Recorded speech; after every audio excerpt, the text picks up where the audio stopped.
माधवम् आनन्दलीलामय विग्रहाय हेमावदिव्य छविसुन्दराय तस्मै महाप्रेमराशप्रदाय श्रीचैतन्य नमो नमो नमोऽभ्य नित्यानन्दप्रेमप्रदायिनि कलो कल्मषनाशाय जाह्नवपताय नमो नमो নীলাচল নিবাসায় রচনা করেছে, কিন্তু তাও তার যেন মন ভরল না।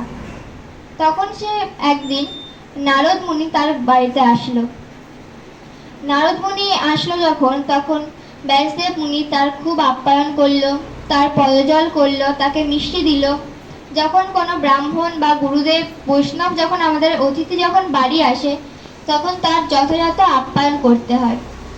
কিছুক্ষণ পর নারদ মুনি এটা লক্ষ্য করলো, সুকৃতি কৃপা প্রাপ্ত করতে পারবো না, আর ভগবানের কৃপা প্রাপ্ত করার জন্য ভগবানের কথা আমাদের শ্রবণ করতে হবে, আর বৈষ্ণবের কৃপা তো লাগবেই।